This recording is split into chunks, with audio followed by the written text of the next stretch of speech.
আসসালামু আলাইকুম। প্রিয় দর্শক, অনেক অনেক প্রীতি ও শুভেচ্ছা।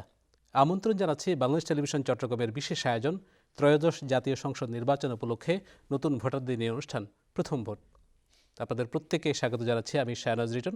আর আমার সঙ্গে আজকে প্রথম ভোটে সরাসরি যুক্ত হয়েছেন চারজন প্রথম ভোটার। শুরুতেই তাদের সঙ্গে পরিচিত হই। আবার ডান পাশ থেকে আমরা পরিচয় পর্ব শুরু করতে চাই। আমি মোহাম্মদ তাহমিদ ইসলাম শুভ। আমার বাসা কুষ্টিয়া হলেও আমি ভোটার হয়েছে ময়মনসিংহের শহর। আমার নাম হচ্ছে মোহাম্মদ মেহেদী হাসান জিম। আমার বাসা হচ্ছে রংপুরে। মূলত আমি ভোটার গাইবান্ধা। প্রথম ভোটার হয়েছেন, দুজনকে অভিবাদন। আমার বাম পাশে একটু পরিচয়।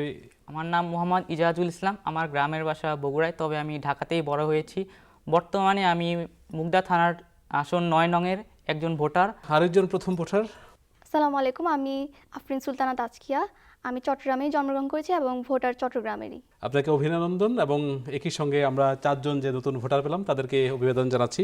শুরুতে আমি একটু তাজকিয়ার কাছে আসতে চাই। প্রথম ভোটার হলেন, প্রথম ভোট দিতে পারবেন, একদম কড়া নাড়ছে বলা যায়, খুব কাছাকাছি ভোটটা। কেমন লাগছে আসলে? খুব কি এক্সাইটেড না আসলে খুব মানে অ্যাজ ইউজুয়াল? এক্সাইটেডও না, অ্যাজ ইউজুয়ালও না, আমারটা মিশ্র বলতে পারি। আমি ইজাজের কাছে একটু আসতে চাই। প্রথম ভোট দিবেন, কেমন অনুভূতি? অনুভূতিটা সত্যি কথা বলতে ভাষায় প্রকাশ করার মতো না। স্বাধীনতার দ্বিতীয়বার স্বাধীনতার পরবর্তী সময়ে এটা একটা সুষ্ঠু ভোট নির্বাচন হবে বলে আশা করছি। সেই সুষ্ঠু ভোট নির্বাচনে আমি আমার প্রথম ভোটটা দিতে পেরে ইতিহাসের পাতায় নিজের যেই ভোট দিচ্ছি এটার দিনটি আমি স্মরণীয় করে রাখতে চাই। তাজকিয়াকে বলছিলাম যে আসলে গুরুত্বপূর্ণ মনে হচ্ছে কিনা নিজেকে। হ্যাঁ, অবশ্যই আমার প্রতিটা জনগণের ভোটই হচ্ছে একজন সুষ্ঠু প্রার্থী নির্বাচনের জন্য খুবই গুরুত্বপূর্ণ। কারণ সুষ্ঠু প্রার্থী পরবর্তীতে দেশ পরিচালনা করবেন, তো ভোটটা অবশ্যই গুরুত্বপূর্ণ। ভোট গুরুত্বপূর্ণ এবং একই সঙ্গে আপনারাও গুরুত্বপূর্ণ, অবশ্যই। যেহেতু আসলে গুরুত্বপূর্ণ ব্যক্তি হয়ে উঠছেন ভোটার হিসাবে। আমি ডান পাশে শুভর কাছে আসতে চাই। শুভ, ভোটার হয়েছেন, যেদিন ভোটার হয়েছেন, যেদিন তার আগের দিনে এবং পরের ভোটার হওয়ার শুভর মধ্যে নিজেকে একটু আলাদা আলাদা মনে হয় কিনা? যে সমাজে গণ্যমান্য কথা শুনবে, আমি রাষ্ট্রের সিদ্ধান্তের মধ্যে আমি একটা সাক্ষ্য রাখতে পারছি, সেরকম কিছু মনে হচ্ছিল কিনা? জি অবশ্যই। আমি যেদিন ভোটার হয়েছি তার ঠিক আগের রাতে আমি একটু এক্সাইটেড ছিলাম যে নতুন ভোটার হচ্ছে এই বিষয়ে। তো তারপরে যেদিন গেছি অনেক লম্বা লাইন পের হয়ে আমি ভোটার হয়েছি ওখানে। তো যখন ভোটার আইডি কার্ডটা হাতে পেয়েছি খুবই আমার কাছে দারুণ লেগেছে বিষয়টা, যে নতুন ভোটার হলাম, দেশের যে কোনো কিছুতে আমি আমার অবদান রাখতে পারবো এবং দেশের যে আগামী যে নির্বাচন, সেই নির্বাচনে যে নতুন যোগ্য প্রার্থীদের নির্বাচনের জন্য আমি আমার মতামতটা রাখতে পারবো এবং দেশের যে কোনো কিছুতে দেশের অগ্রগতিতে অবশ্যই অবদান রাখতে হবে। এই জন্য আমি আসলে এক্সাইটেড এর জন্য। মেহেদির কাছে আসতে চাই, সেম অনুভূতি কি? হ্যাঁ, মোটামুটি সেমি অনুভূতি। অনেক এক্সাইটেড। জীবনে প্রথম ভোট দেবো আর কি। এতদিন দেখছি নিজের বাবা মা ভোট দিছে, আত্মীয় স্বজনরা ভোট দিচ্ছে, কোনোদিন ভোট দিতে পারি নাই আর কি। জীবনে ফার্স্ট ভোটার হব, অনুভূতি অনেক এক্সাইটেড। আমি ইজাজের কাছে একটু শুনতে চাই, কেমন পরিবেশ আশা করেন আসলে? আমরা নিশ্চয়ই আপনার বাবারা চাচারা ভোট দিয়েছেন, তখন আপনার ছোট ছিলেন, দেখেছেন এটা। আমি 5-7 বছর 10 বছরের কথা বললাম না, কিন্তু তার আগেও আপনি যখন যদিও ছোট ছিলেন, নিঃসন্দেহে আপনি ভোটের পরিবেশ দেখেছেন। আপনার স্মৃতিতে নিঃসন্দেহে সেই সময়গুলো জল করছে। আপনার কাছে সামনের সময়টা কেমন দেখতে চান? সেই আগের ঐতিহ্য অথবা আর একটু বেটার ঐতিহ্যকে ফিরে আনতে চান? প্রিভিয়াস ইয়ারে আমাদের ভোটারদের কোনো অধিকার ছিল না। তো আমি চাইবো যে সামনের সময় ভোটারদের অধিকার, তাদের অধিকার অনুসারে তারা যাতে ভোট দিতে পারে এবং ভোটটা যাতে সুষ্ঠু হয়। এমন কাউকে চাচ্ছি যারা দেশের বর্তমানে আমাদের নিরাপত্তাহীনতায় ভুগছি সবাই, এমন কাউকে চাইবো যাদের জনগণের নিরাপত্তা, স্বাধীনতা এবং তাদের সকল চাওয়া পাওয়াকে তারা ধারণ করতে পারবে। পারবে। একটা মানে নির্মল একটা পরিবেশ চান আর কি। তাজকে আপনার কাছে একটু আসতে চাই। আমরা আসলে সবাই ভোট করছি, ভোটের মাধ্যমে আসলে আমরা কি চাই? আমরা চাই এটা বৈষম্যহীন বাংলাদেশের যে স্বপ্নের কথা বলি, আমরা চাই যে আমরা 71-এর চেতনার কথা বলি, আমরা 24-এর জুলাইয়ের স্পিরিটের কথা বলি, সেইগুলোই তো ধারণ করে আমরা একটা সমৃদ্ধ বাংলাদেশের স্বপ্ন দেখি, তাই না? আমরা কি সেই পথে আমরা কাঙ্ক্ষিত যে যারা প্রার্থী আছেন আপনাদের দ্বারে দ্বারে যাচ্ছেন, নিঃসন্দেহে এখনও অনেকে হয়তো আনুষ্ঠানিক প্রচার শুরু হয়নি, আপনার কাছে কি কেমন প্রত্যাশা করেন? আমার একটাই প্রত্যাশা, বাংলাদেশ থেকে দুর্নীতিমুক্ত হবে বাংলাদেশ। বৈষম্য তো অবশ্যই আছে, অলওয়েজ থাকবে বাংলাদেশে, এটা বলা যায়। তা আমি চাই দুর্নীতিমুক্ত বাংলাদেশ হলে হচ্ছে বাংলাদেশটা একটা সুষ্ঠু দেশভাবে পরিচালিত হবে। দুর্নীতিমুক্ত বাংলাদেশের কথা বলছেন, শুভর কাছে আসতে চাই। এই ভোটটা কিন্তু একটা উপায় হতে পারে দুর্নীতি রোধ করার জন্য, একটা প্রক্রিয়া হতে পারে, এটা পথ হতে পারে, এটা একটা সুযোগ হতে পারে, তাই নয় কি? জি তরুণরা আপনারা কি ভাবছেন আসলে, এটা কি সুযোগ? হ্যাঁ, এটা অবশ্যই একটা আমাদের কাছে সুযোগ দিয়ে আসছে যে আমরা আমাদের যোগ্য প্রার্থীকে নির্বাচনের জন্য ভোট দিব, এবং যার মাধ্যমে আমি মনে করি যে যোগ্য প্রার্থী আসলে তারা অবশ্যই দেশের দুর্নীতি, যে সমস্যাগুলো দেখা দিচ্ছে, কূটনৈতিক হোক, দেশের অভ্যন্তরীণ হোক, যত সমস্যা দেখা দিচ্ছে এগুলো তারা সলভ করবে। এবং আগামীতে যে আমরা বলি যে বিশ্বের কাছে রোল মডেলের একটা কথা বলি, তো এইটা আমরা রোল মডেল হতে পারবো, সেই রকমই একটা বাংলাদেশ গড়ে তুলতে পারবো আমরা, সেটাই আমি মনে করি এখানে। দুর্নীতির কথা শুধুমাত্র দুর্নীতি বলি না, আমাদের বেকারত্ব আছে, আমাদের কর্মসংস্থানের অভাব আছে, সব কিছু মিলিয়ে যে একটা আমাদের এগিয়ে যাওয়ার যে একটা তাড়না আছে, সেই তাড়নার ক্ষেত্রেই কিন্তু আমরা একটা ভোট ভালো একটা উপায় হতে পারে।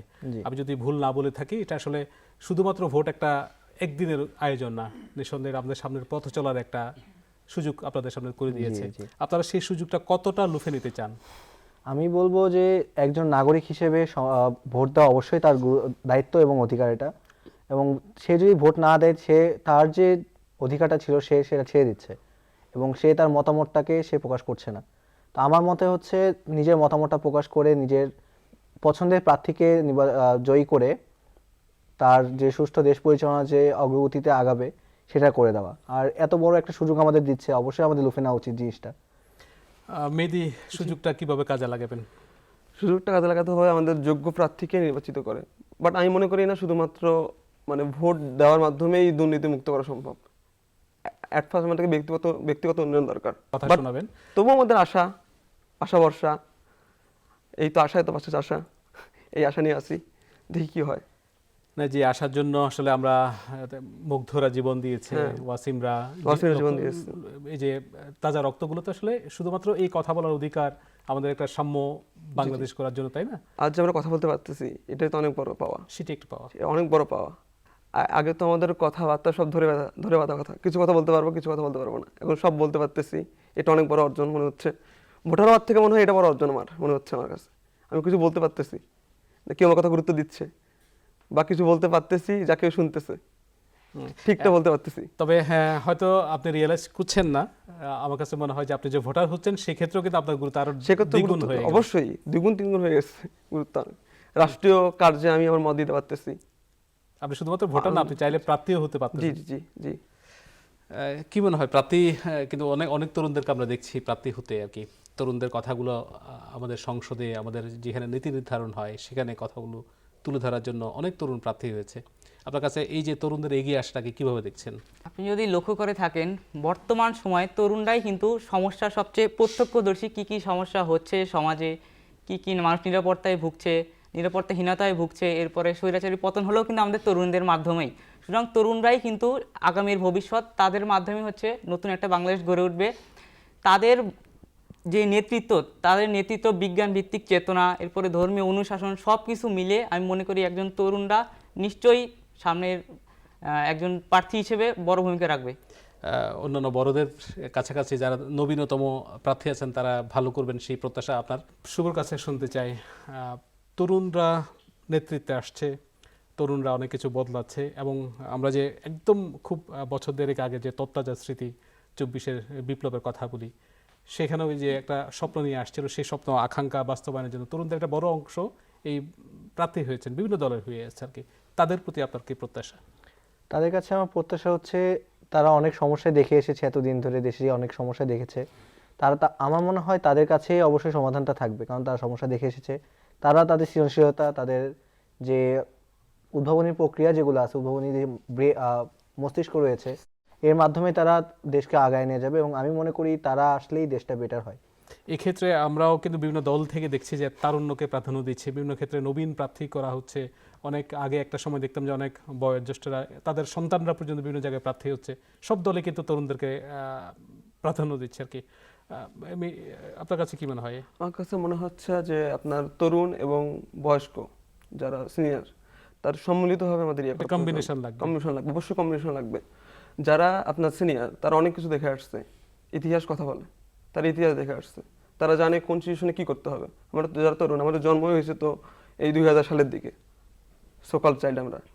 এখন আমরা তো আর সেই লেভেলের রাজনীতি দেখিনি, আর রাজনীতি মূলত আমরা তো মূলধারা রাজনীতি চিনি না এখন, আমাদের সেই পরিমাণ আমাদের অভিজ্ঞতা নেই। সো আমাদের দরকার কি, আমরা নিজের সৃজনশীলটা খাটাবো, ঠিক আছে, অবশ্যই প্রয়োগ করব, প্লাস আমাদের বয়োজ্যেষ্ঠদের মতামত নিতে হবে। অবশ্যই মতামত দিতে হবে, তারপর সম্মিলিত প্রচেষ্টার মাধ্যমে কাজ করতে হবে। আমরা সারাংশ এইভাবে করি যে আমরা সংসদে তারুণ্য এবং যে অভিজ্ঞতা সবকিছু মিলে একটা মিশ্রণ একটা দেখতে মিশ্র চাই। দেখতে চাই। আপনার দুজনের কাছে আমি আবার বামে আবার যা আসবো, দুজনের কাছে একটু কমন প্রশ্ন করতে চাই। এই ভোটের সাথে কিন্তু একটা গুরুত্বপূর্ণ হচ্ছে মানে আমরা গণভোট গণভোট, যেটা আর কি, জি, জি, গণভোট। সেটি নিয়ে আপনাদের কোনো চিন্তা আছে কিনা? কারণ এই ভোটটা তো একটা গতানুগতিক ভোট, কিন্তু গণভোটটা একটা সিগনিফিকেন্ট ভোট, যেখানে আমাদের মূল ধারার যে কিছু একদম সংস্কার কাঠামো নিয়ে একটা প্রশ্ন করা হচ্ছে এবং সেখানে আপনাকে হ্যাঁ না মতামত জানতে চাচ্ছে। সেই গণভোট নিয়ে আপনাদের সচেতনতা কতটুকু আছে? সচেতনতা বলতে যাতে দেখছি আপাতত, যেটা ভাবছিলাম যে আমরা হয়তো বা পরিবর্তন হওয়ার পর অনেক অনেক কিছু উন্নতি হয় বা অনেক কিছু সংস্কার হবে, সংস্কার হয়েছে, কিছু না কিছু সংস্কার তো হয়েছে, অবশ্যই হয়েছে, বাট মানে এই গণভোটে সেই প্রশ্নগুলোই তার হ্যাঁ, রাখা হয়েছে। অবশ্যই। আমরা যে সংস্কারটা কিভাবে করব, যে পার্লামেন্ট 2 কক্ষ বিশিষ্ট হবে, এখানে একটা ইন্টারিম গভর্নমেন্ট যেটা আমরা অন্তর্বর্তীকালীন সরকার হ্যাঁ, জি, জি। তত্ত্বাবধায়ক সরকার ব্যবস্থা থাকবে, এই যে কাঠামোগুলো সেখানে হা না বলা, তাইলে এই ভোটের চেয়ে সেই ভোটটা নিঃসন্দেহে অনেক বেশি গুরুত্বের। অবশ্যই গুরুত্বপূর্ণ। অবশ্যই আমরা এই 1 বছরের এক্সপিরিয়েন্স যারা দেখলাম আর কি, মনে হচ্ছে যে আমাদের মূলধারা ভোটই প্রয়োজন, মূলধারা ভোট বেশি প্রয়োজন। রাজনীতি, আপনার রাজনীতি ছাড়া কোনোভাবেই দেশ কন্ট্রোল করা সম্ভব না, যা আমরা দেখতেছি। আলটিমেটলি রাজনীতি লাগবে, আপনার প্রত্যেকটা ক্ষেত্রে রাজনীতি অনেক বেশি গুরুত্বপূর্ণ। মানে অনেক সুন্দর অনেক সুন্দর, সৌহার্দ্যপূর্ণ পরিবেশে সৌহার্দ্যপূর্ণ রাজনীতি লাগবে। চর্চা, রাজনীতির হ্যাঁ। বিকল্প নাই আসলে, দেশ চালাবে তো রাজনীতিবিদদের। তো আমি গণভোটের কথা বলছিলাম, আপনি বলছিলেন যে গণভোটটা অনেক বেশি হ্যাঁ, অনেক বেশি গুরুত্বপূর্ণ। গুরুত্বপূর্ণ। শুভ একটু মতামত শুনতে চাই। অবশ্যই গণভোটটা অবশ্যই গুরুত্বপূর্ণ, কারণ গণভোটে আমাদের কিছু সংস্কারের বিষয়ে কথা বলা আছে, দেশকে সুন্দরভাবে পরিচালনা করার জন্য নতুন কিছু ধারা দেওয়া হয়েছে। আমি মনে করি গণভোটটা অবশ্যই গুরুত্বপূর্ণ। আর যে কোনো দেশ চালানোর জন্য অবশ্যই রাজনীতিবিদদের দরকার রয়েছে, এবং গতানুগতিক রাজনীতি যেমন দরকার রয়েছে, ঠিক তেমনই আমাদের সংস্কার এবং যে গণভোটে আয়োজন করছে এখানে যে দাবিগুলো উত্থাপন করা হয়েছে ওইগুলোও দরকার রয়েছে। তাই মনে করি গণভোট এবং গতানুগতিক যে ভোটটা রয়েছে দুইটাই গুরুত্বপূর্ণ। ভোট আসলে একটা ভোট তো হচ্ছে আমাদের ইমিডিয়েটলি সরকার ফর্মের জন্য, আরটা হচ্ছে আমাদের রাষ্ট্র সংস্কার, ভবিষ্যতের একটা দিক নির্দেশনা। তাসফিয়া, আপনার কাছে শুনতে চাই গণভোট নিয়ে কেমন সংস্কার আশা নিয়ে গণভোটের কথা বলা হচ্ছে, সেই গণভোটে আপনার আকাঙ্ক্ষা কি? আসলে যেটা ভোট হবে ফেব্রুয়ারিতে, তার থেকে গণভোটটাই হচ্ছে ইম্পর্টেন্ট আমার যা মনে হচ্ছে, যেহেতু সংস্কার নিয়ে ওখানে অনেক কিছু আছে। তো সেই ক্ষেত্রে আমি গণভোটকে সাপোর্ট করি। গণভোটের সাপোর্ট করে বলেই তো হয়তো একটা আসলে সবাই মিলে ঐক্যমতের মাধ্যমে ভোটটা হচ্ছে। আপনি যেহেতু গুরুত্ব দিয়েছেন, আপনার কাছে মেসেজটা ক্লিয়ার যে এই ভোটের চেয়েও সেই ভোট কোনোভাবেই কম গুরুত্বহীন না, বরঞ্চ অধিক গুরুত্বপূর্ণ। আপনার কাছে একটু শুনতে চাই গণভোট নিয়ে। গণভোটের মাধ্যমে আমাদের সমাজের প্রত্যেকটা স্তরের মানুষের জবাবদিহিতা, তাদের মতামত প্রকাশ পাচ্ছে। গতানুগতিক নিয়ম থেকে গণভোট আসলে একটু গুরুত্বপূর্ণ, কারণ প্রত্যেকটা স্তরের মানুষ তাদের মতামত দেওয়ার সুযোগ পাচ্ছে এবং গণভোটের সাথে বিভিন্ন বিধিধারা বেঁধে দিয়েছে। মানে যেই বাংলাদেশের যে পরিবর্তনগুলো তরুণরা চায়, যে পরিবর্তনগুলো বাংলাদেশের সাধারণ মানুষ চায়, সেগুলোকে দীর্ঘদিন ধরে একটা চর্চার মাধ্যমে একটা জায়গায় করে সেটি ভোট আকারে আসছে, ভোট আকারে আসছে। তাই না? মানে বাংলাদেশের আগামী রাস্তা ঠিক করে দেওয়া। তো সেই কারণেই আপনারা গুরুত্বপূর্ণ এবং আপনাদের কারণে গণভোটও গুরুত্বপূর্ণ। আপনাদের সেই প্রত্যাশা আগামী দিনে গণভোটে আপনারা অংশগ্রহণ করবেন এবং সাধারণ ভোটে অংশগ্রহণ করবেন। আপনার অনুষ্ঠান অনেকটাই শেষের দিকে, আমি বাম দিক থেকে শেষ করে আবার ডানে যেতে চাই। তাসফিয়ার কাছে একটু শুনতে চাই, আমরা আসলে হতাশার কথা শুনতে চাই না, আমরা একটা ভবিষ্যৎ আলোর বাংলাদেশ দেখতে চাই, আমরা বৈষম্যহীন বাংলাদেশের স্বপ্ন দেখতে চাই। শত বাধা, শত কষ্ট আছে, আপনিও কি কেমন বাংলাদেশের প্রত্যাশা করেন? শেষ কথাগুলো শুনতে চাই। দুর্নীতিমুক্ত বাংলাদেশ হতে হবে, কর্মসংস্থান বাড়াতে হবে, যাতে আমাদের বেকারত্বটা কমে আসে, যাতে বাংলাদেশের যারা আসলে ট্যালেন্টেড স্টুডেন্ট তারা যাতে বিদেশমুখী না হয়। বাংলাদেশে যদি এনাফ কর্মসংস্থান থাকে তাহলে তারা কখনো বিদেশমুখী হবে না। তা আমার এই দুটোই চাওয়া, একটা দুর্নীতিমুক্ত বাংলাদেশ আর হচ্ছে কর্মসংস্থান তৈরি। আপনার অনেক চাওয়া আছে নিঃসন্দেহে, তার মধ্যে এটা দুটিকে আপনি হাইলাইট করেছেন। আপনার সেই প্রত্যাশা পূরণ হোক। আপনাকে আবারও অভিবাদন নতুন ভোটার হিসাবে। আমি আপনার কাছ থেকে একটু শুনতে চাই শেষ কথাগুলো, কেমন বাংলাদেশের স্বপ্ন মুগ্ধরা দেখেছিল, সেই স্বপ্নে আপনি কত আগুয়ান? দেখুন, সবচেয়ে গুরুত্বপূর্ণ বিষয় যেটি, সেটা হচ্ছে নিরাপত্তা। আমি এমন একটি সরকার চাই যে আমাদের নিরাপত্তা দিতে পারবে, দুর্নীতিমুক্ত হবে এবং বেকারত্ব দূর হবে এবং সারা বিশ্বে বাংলাদেশ একটি রোল মডেল হিসেবে পরিচিত হবে। এটি আসলে আপনি সংক্ষেপে হয়তো অনেকগুলো কথা বলছেন, এগুলো অনেক বেশি ব্যাপ্তি। নিরাপদ একটি বাংলাদেশ, বাংলাদেশের বিশ্বের কাছে মাথা উঁচু করা একটা বাংলাদেশ, এবং যে কর্মসংস্থান, বেকারত্বহীন একটি বাংলাদেশ, এই চাওয়া আপনি না, শুধু বাংলাদেশের সমস্ত মানুষের নিঃসন্দেহে চাওয়া। আপনাকেও অভিবাদন নতুন ভোটার হিসাবে, আপনাদের দুজনকে ধন্যবাদ। আমি একটু ডান পাশে আসি সবশেষ কথাগুলো শোনার জন্য। মেয়েদের কাছে একটু শুনতে চাই, আমরা যে ভবিষ্যতের বাংলাদেশের কথা বলি, সেই বাংলাদেশে দারিদ্র্য থাকবে না। আমাদের প্রফেসর নোবেলরিয়ান স্যার ডক্টর ইউনূস স্যার বলছেন যে 3-0 কথা, যে কোনো কিছুই এই যে প্রভার্টি থাকবে না, দারিদ্র্য থাকবে না। কেমন বাংলাদেশ আসলে আপনিও চান? আমরা একটা অবশ্যই একটা সুন্দর বাংলাদেশ চাই, যেখানে কোনো দুর্নীতি থাকবে না, কোনো দারিদ্র থাকবে না। আর হচ্ছে বিশেষ করে নিরাপত্তাটাকে আমি হাইলাইট করতে যাচ্ছি, মানে জানমালের নিরাপত্তা তাই। এবং সেটার জন্যই কিন্তু এই ভোটটা হ্যাঁ, সেটার অনেক জন্যই বেশি ভোটটা সিগনিফিক্যান্ট। অবশ্যই অনেক বেশি সিগনিফিকেন্ট হয়েছে, বাট দেখা যাক কি হয়। আমি মনে আশাও রাখছি, আবার হতাশাও আছে, দুইটা নিয়ে চলতেছে। বাট ভোটের পর দেখতে পারবো আসলে কি বাস্তবায়ন হচ্ছে আর কি। এই ভোট নিয়ে আপনার প্রত্যাশা কি? এই ভোট নিয়ে তো হচ্ছে কি, এটা সুন্দর বাংলাদেশ গড়ার একটা রোল মডেল হবে এই ভোটের মাধ্যমে, আমি এই আশা মনে ব্যক্ত করতেছি। আপনার আশা পূরণ হোক, বাংলাদেশের মানুষের প্রত্যাশা পূরণ হোক। আমি সবশেষ শুভর কাছ থেকে শুনতে চাই যে এই ভোটের মাধ্যমে বাংলাদেশ বদলে যাওয়া বাংলাদেশ দেখতে চাই, আপনি কেমনটি চান? আমি অবশ্যই চাই যে আমাদের যে দেশটি রয়েছে, আমাদের সোনার বাংলাদেশ, অবশ্যই সেটা বদলে যাক। দুর্নীতি, তাদের জানমালের নিরাপত্তা, এই নিরাপত্তা যেন আসে এবং দুর্নীতি যেন দূর হয়ে যায় দেশ থেকে। সকল স্তরে যেন জবাবদিহিতা থাকে এবং তত্ত্বাবধান যেটা থাকে সব জায়গায়, সব ক্ষেত্রে তত্ত্বাবধান যেন থাকে। আমাদের জবাবদিহিতা থাকলে দেশের যে কোনো কিছু দুর্নীতি দ্রুত যে জবাবদিহি থাকে, তো দেশের দুর্নীতি দূর হতে খুব বেশি সময় লাগবে না আমার মনে হয়। তো জবাবদিহিতা তো অবশ্যই দরকার, দেশের দুর্নীতিমুক্ত দেশ, এবং যাতে বিশ্বের কাছে আমরা গর্ব করে বলতে পারি যে আমাদের দেশটা রোল মডেল দেশ। জবাবদিহিতা একটা খুব গুরুত্বপূর্ণ কথা বলেছেন, এবং সেটির জন্যই এই ভোট, যে এই ভোটের মাধ্যমে আমরা জনপ্রতিনিধিদের মুখোমুখি করাতে পারবো। আমরা যেটি চেয়েছিলাম, তারা যে ইশতেহারে বলেছে, ভবিষ্যতে আমরা তাদেরকে জবাবদিহিতার আওতায় আনতে পারবো, সেই জন্য আপনারা ভোট দিবেন। আপনারা নতুন ভোটার, আপনাদেরকে আবারও আপনাদের 4 জনকেই অভিবাদন জানাচ্ছি। সামনের ভোটে আপনাদের নতুন ভোটাররা উৎসবমুখরভাবে সেখানে অংশগ্রহণ করবেন এবং নিরাপদ পরিবেশ থাকবে। আপনাদের সবার প্রতি কৃতজ্ঞতা।